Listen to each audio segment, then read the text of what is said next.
So please take the middle seat.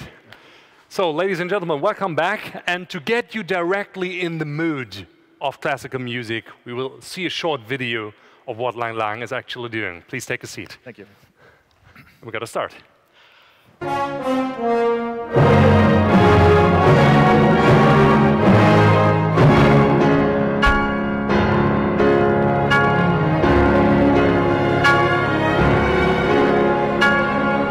I always wanted to have a platform to share my music thoughts and the passion that I feel in music. And I believe that many young people in our world should have the chance to feel that. And therefore, the best way is to building a foundation. And so that's what we started in 2008, and the reason why we started.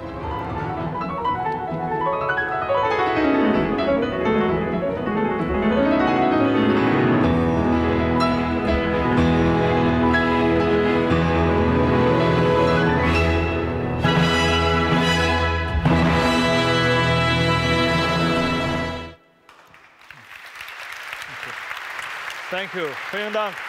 Thank you.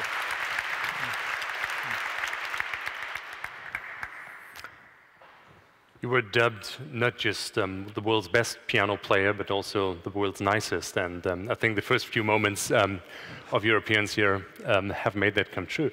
We want to talk about education a little, because as we saw in that video, you're quite affiliated with that. You're quite passionate about young people who can learn the piano, who can be piano players in the future. And let us just maybe get back a little into your own personal history. And I read in my files that at the age of 2 years, you saw a sequel of the series Tom and Jerry. And you were so fascinated by Franz Liszt's Hungarian Rhapsody that you immediately decided to become a pianist. Is that true? Yeah, I mean, first of all, it's a great honor to be in today's forum together with my dear buddy, Frank. I think when I was a kid, before when I turned 10 years old, everything I watched was cartoons. It was not only in Tom and Jerry, but it was also Monkey Kings. And this is a magic monkey from Oriental world. For me, he's like Mozart, because this monkey can turn into transformation into anything. Right. So it's like a great musician can do in the freezing. One bar you'll see a rabbit, another bar become a princess, and so that's why the cartoon, all those motion pictures, really inspired me. And also during that time, most of the music was kind of classical music or jazz together with the motion pictures. And so even without understand in different languages, you kind of start to understand language of music.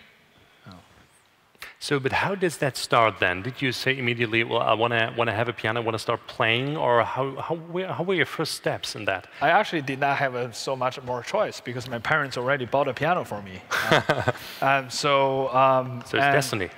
Yeah, but in a way that I really, in the beginning, I thought piano was a kind of a big toy, which has many keys, and I started touching the keys and made a lot of sound.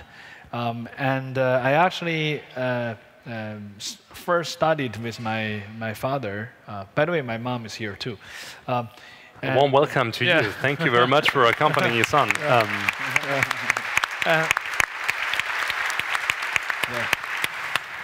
She did a better job than my father, by the way. Since he's not here, so I can say. And so my father taught me to play something, but since he's an erhu player, the erhu is the Chinese violin, which only has 2 strings, and like chopstick, has two stick, and fork has 4 strings. That's why violin has 4. strings.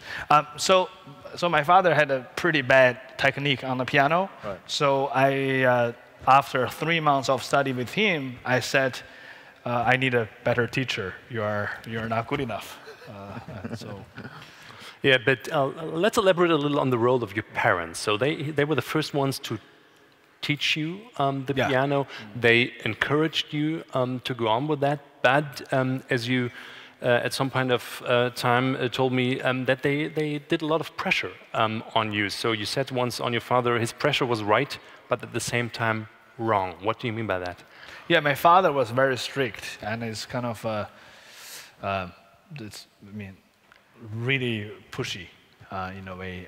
So now it's easy to talk about it, but it's actually, that time was quite hard, particularly after I decided to trying to become a professional pianist. So I need to leave my hometown, which is the northeast region of China, Shenyang, and we moved to Beijing. And my father actually quit his job that time, and so our living standard went really low because everything depends on my mother's salary. So then my father also become very pushy because seems like if I'm not succeed in Beijing, seems like the family will collapse, the whole thing. So then we had a pretty major trouble for a while between him and myself.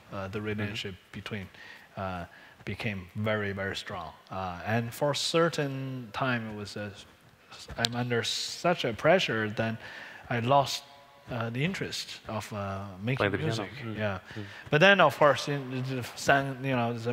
were fortunate enough to change the ride and to switch teachers and get into the right track again after a few major conflicts. So how has your mother influenced you in your process of learning?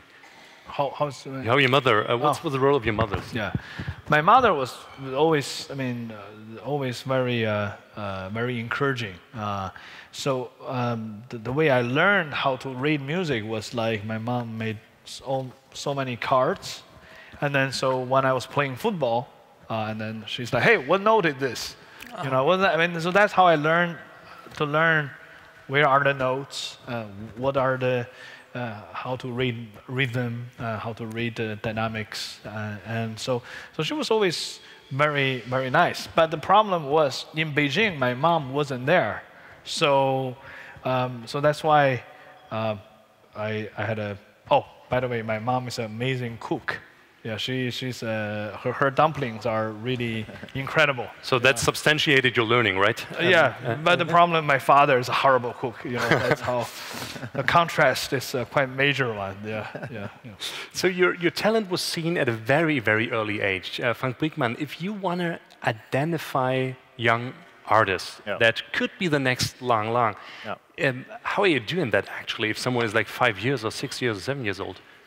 Well, by being Universal Music, which is the biggest music company in the world, and by being Deutsche Grammophon, we have a network of people that we know in this market, that will give us all kinds of hints where talent is growing.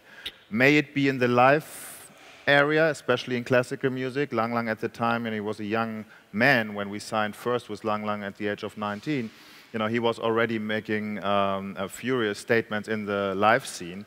We know producers, we know studios, we have talent scouts, we have an ecosystem of people that make us aware of young talents. And then when we identify them, then we try to work with them. We try to speak about what on a repertoire basis we can do together, what on a communication basis we can do together, etc. But it's the ecosystem where we sit kind of in the middle, and this is how we identify. So you're kind of engaged then in early musical education, right? Yeah, in a way, yes. I would say Deutsche Grammophon, especially, for example, in the 70s, already had a program called Wir erkennen Komponisten, and we have DG Junior. So we do something for musical education. I think it's very important. But then on the other hand side, we do it also for commercial reasons. We invest in very, very young artists. And it's a very risky investment because it's many components come into place if you really want to succeed. It's not a sure shot. It's almost like a venture business. So our investment in talent, I think has an educational point as well. So if maybe someone in the audience asks him or herself if his or her son or daughter could become a world-class pianist and get a contract with Deutsche Grammophon, so how would you do that? When do you have to start as a kid, and what can you gonna do? I mean, of course, that's a hard question because everyone is different. So my son is 4. It's probably too old, right? 4 is actually good. Okay. Yeah, it's not 14. He's more into soccer, actually, but... He can be the next national hero from Germany. I doubt it. So he can do the World Cup after that, the few more years. I would say between 3 to 6, if you start, it's kind of okay. Also depends on the size of your hand. For me, when I was a kid, my hand was already pretty big, so then it's easier to already play some of the pieces. But most importantly, it's your passion for music, and I think there are a lot of talents, but you cannot just count in talents because if you don't have this strong drive, to make things happen. Yeah. If you are not willing to give yourself a chance, talent doesn't help. But you always need to be getting inspired by the great musicians. Like when I was a kid, I watched in 1986 from my teacher's old Soviet Union satellite, Horowitz in Moscow. Yeah. And that was, I still remember when Horowitz played the Tremori, everybody was crying. And I first felt music is so powerful. It really takes our heart. Even as a 4-year-old, I felt there's something very different than normally I play. And then of course, you also need to have the great teachers. In classical music, this is almost like a tradition to another generation. So like one generation passing the next generation. It's like a Chinese martial art. It's the same thing. You need to have the right mentors and also couple of friends. You can be enemies, you can be colleagues, you can be competitive or in different ways. But you need to have some of those friends to be with you. It's like when you run a marathon. You don't want to run by yourself because after certain meters you don't want to do it anymore. So for me, I was always having some friend around me. Sometimes they get really conflict. We became enemies for a while. But then of course music made us be good friend again. And so you need to have that. And then of course when I signed DG first, I remember a great record company can really bring great opportunities. And I remember my first recording was with Chicago Symphony and with my favorite musician Daniel Barenboim. And so that was it was really kind of made a dream come true. And also I remember it was a very, very important concert live at Carnegie Hall that's immediately followed. So you do need to have a great record label to really make your dream come true. And those moments are very important. Yeah. What would be your recommendation, Frank Briegmann? Well, I think we start a little later in the musical process of the artist. So Ann-Sophie Mutter, for example, came to Deutsche Grammophon when she was 14 years old. So when we're not looking for 3, 4, 10-year-olds, so because you have to have a certain maturity. You should not forget that what Lang Lang is saying, you always have to keep the fun and the joy of music and the inspiration. But then also, if you really want to have a career, it's a lot of work. I mean, Lang Lang's schedule is tremendously intense, and you have to be prepared prepared to take this work. You know, you travel, you have to practice, etc. So, you know, I think not every age, you know, is a good age to start as a professional recording artist for a label like Deutsche Grammophon. And then there's another thing. In these days of age, compared to earlier days of age, we are in the digital area right now. So I think communication is a very, very big point how to become successful these days. If you put in Moonlight Serenata into Apple or into iTunes, you'll find 500 recordings these days.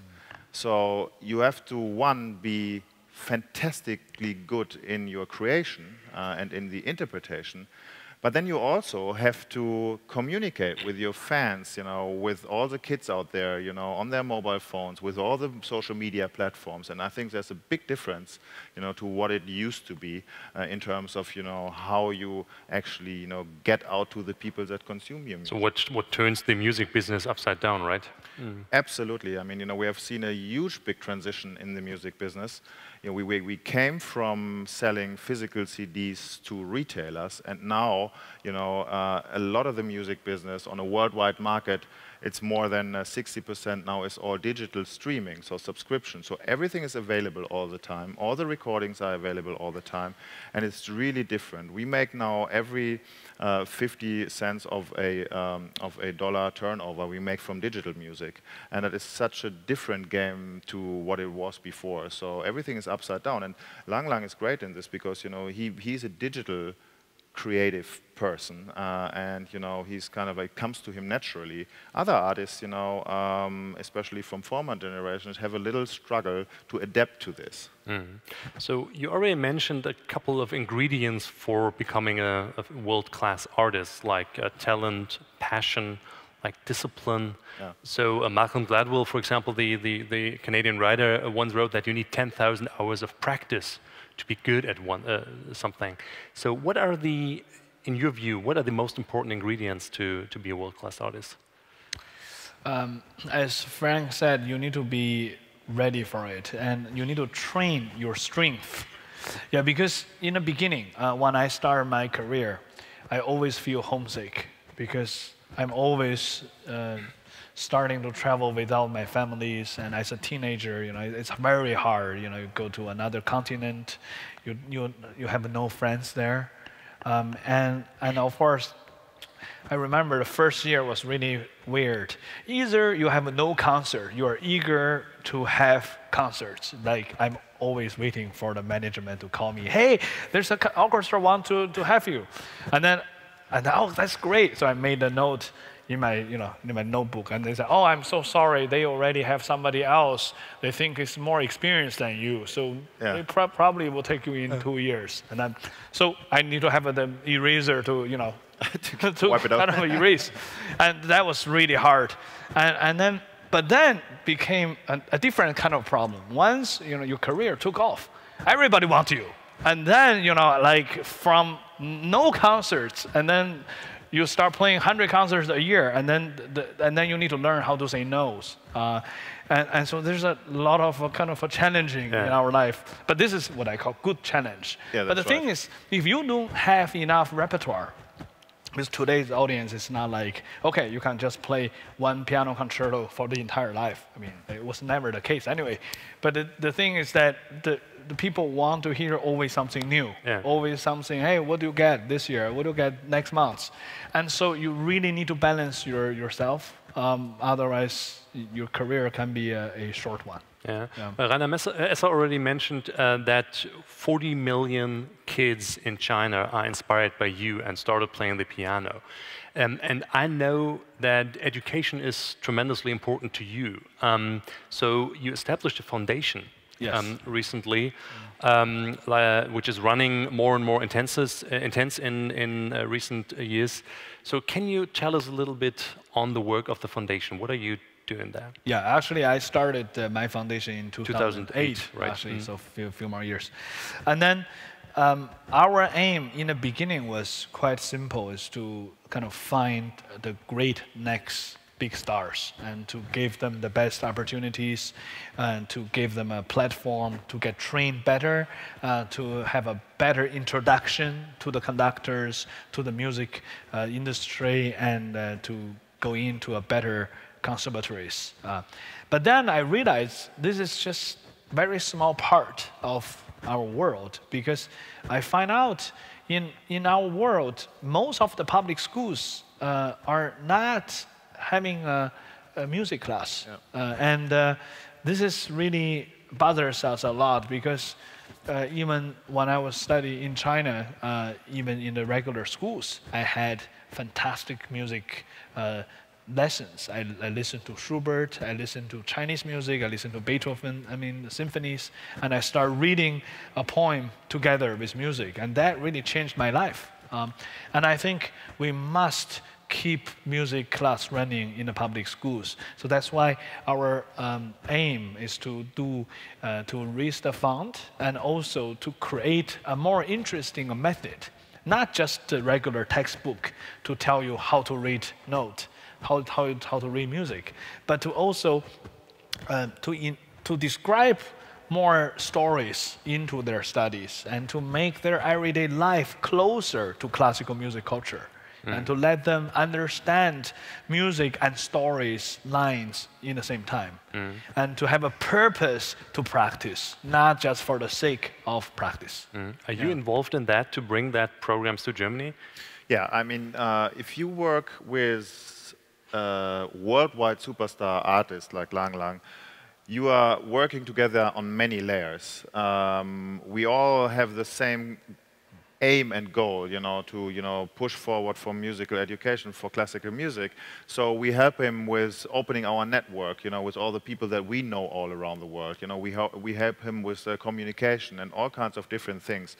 I think the old days of a record label, is just, Does a record come out? As a record come out and then they're not doing anything. It's really over. We partner with our artists, so yes, we do help him with the foundation as well as with his musical career and his recordings, yes. We touched a couple of times upon the role of the teacher, which is actually in every education reform, the teacher is the most important person, the most important thing to advance anywhere in the education sector. If you look back to your teachers, I read about some kind of discouraging teachers, like a teacher who told you at the age of 9, you have no talent, why don't you stop? And you had some very motivating teachers, i.e. in Chicago. So can you tell a little on the best and the worst teacher you had? I had most teachers, most of the teachers I had was great. There's only one teacher was not so pleasant. And maybe there's something, that's not right, chemistry between us. So it's maybe not her fault. But I do have an experience of watching a great master class and kind of okay master class. And the difference is a really major difference, because a great lesson is not just talking about music, not just about piano, but it's your whole, the whole vision of in life reflect on the keyboard. And this is, people like Daniel Barenboim and people like Christoph Eschenbach and like my teacher in the US, Gary Grafman, and my first teacher in my hometown, Professor Zhu, they have that ability. And then the regular piano class, it's like you learn technical things, you learn how to read music, but it doesn't develop, doesn't go somewhere, and this is something we all kind of have those kind of okay, good education, but there's always something we can do better. Yeah. Well, on your Facebook page, there are quite regularly the Lang Lang lessons that come out, where you show like students and friends how to play properly. And I really like that, because you have so much empathy with those students of yours. And I was wondering whether we can persuade you or convince you to do a little Lang Lang lesson with someone here in this church. just given the fact that this is the first time you're here at St. Michael's. Would you agree on that? Sure. But I mean, I think the auditorium would like that. So, and as chance will do, we have asked the organist, or one of the organists of St. Michael's, to be your student and to get some advice from you. I think she should give me a... she'll get some advice from you. So why don't we say, at this point of time, from this stage, thank you to the two of you, and then we'll move to the piano and start that Lang Lang lesson. Thank you very much, the two of you, for that great introduction into your work. Thank you. So we got to go this way. So I start. So when we walk, maybe you can tell a little on your technique when working with students. So what are you doing differently from your teachers, for example? I actually just learned all those things, all those skills from those amazing teachers. And I try to make it kind of 1 minute per technique. For example, we start every Saturday to talk about very simple stuff like scale, major scale, minor scales. Then we move into something, legatos, staccato, and may I interrupt? This is Kerstin Wolf. She's the organist here, and she volunteered to get that lesson from you. Thank you very much, and warm welcome. Thank you. So in other words, I'm trying to make all those kind of what you think is very complicated, very boring, technical or musical kind of elements a little bit easier to understand, especially among the children. But of course, with you, I'm very nervous to, especially in this beautiful church. So let's just enjoy you playing some beautiful music. So you brought a piece with you. So can you explain what you would like to practice and then get some advice from Lang Lang to see what you could do differently? So which is this? Can we hear you? So the mic isn't on. Prelude. So she will play a piece from Bach, which I think is very fitting in a Protestant church to have that premier Protestant composer from the well-tempered piano. Yes, in C sharp minor. Yes, please. So we start with that, and I'll move to the back.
Bravo.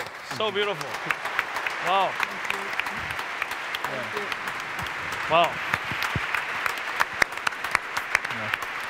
So what would be your advice? I mean, I actually really don't have any advice because she plays so beautiful, and I just enjoyed it so much. Your freedom of making Bach music in such a beautiful sound, and also I really enjoyed it. You know, this beautiful sound from the church as well. And so, I just wish there will be more, especially younger generation, to listen to Bach and to get more interested into classical music.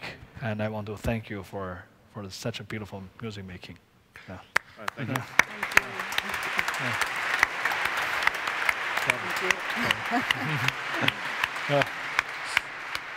So is it difficult to teach someone Bach? Is it more difficult than teaching any other composer or another composer?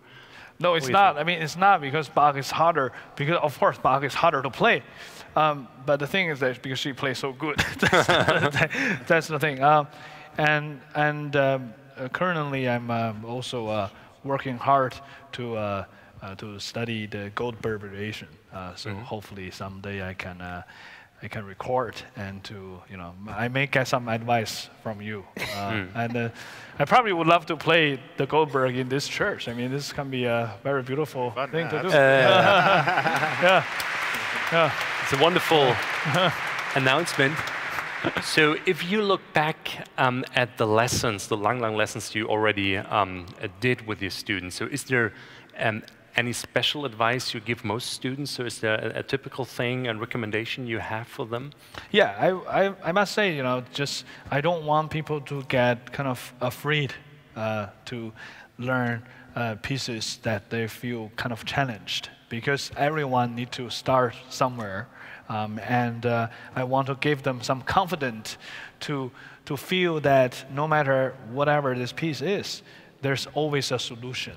There's always a way to understand better than what you thought. And this is something, especially in piano, in classical music, sometimes people are a little bit afraid because they think, oh, this is very deep. This is a very deep-minded and goes really kind of takes a lot of time. Of course, it takes time, but if you know how to do it, then, plus the right practice, you will get there. And not only that you get there, you will feel it as well. Yeah. And the great thing about classical music is that once it's get into your heart, it stays there. And it's really, that is a magical moment when you live with this great music. And I think, as we said earlier on stage, it's very important to have a musical teacher, and the one-to-one relationship is great and so important, but I think the one-to-many via digital platforms is as important today, because when Lang Lang is doing his sessions, I mean, there's thousands and thousands of people on Facebook watching it and get inspirations and get education, and then of course they have to practice afterwards with some teacher, but I think the starting point of giving people this inspiration via digital media is fantastic, and I think it's absolutely the right thing that you're doing, and it's so appreciated. I think it's great in this day of age. And we also we're going to create an album for it's called the piano books. So we were going to play a lot of music that you already know, but not as recorded for many professional pianists. So we're going to do an album which can be for everybody, and also the joy of listening. And that came exactly, by the way, out of a conversation we had, where we said, okay, you're inspiring so many people. Why don't we do an album, which we call the piano book, so that it gets an inspiration to people, and then at the same time, obviously, with Goldberg variations, it's so difficult that only Lang Lang, can really do it. But so well, there are many others. Not every, right now. I mean, I think it's a very hard piece. So why don't we give something to everybody, and then something to the real connoisseurs as well, and that's what we're working on right now. I think every student of the piano will be grateful for the encouragement you gave, and they're not just the 40 million students in China you inspired, but I think I can speak of all you, on behalf of all you, that you probably inspired 800 people in that church this afternoon. Thank you. Very much. So thank you very much for being with us, Lang Lang and Frank Briegmann and Kerstin Wolf for that little lesson. Bravo. Dankeschön, Dankeschön.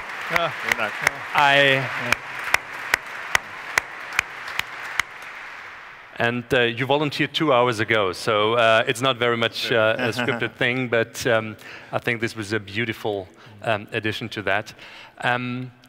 My colleague Evelyn Finger will take over. After we had Bach, the Protestant composer in the Protestant church, we'll talk about religion with 3 very distinguished guests. And let us once again thank the 3 of you and welcome the next speakers on that next panel. Thank you very much. Thank you very much. Thank you. Thank you. Have a wonderful day.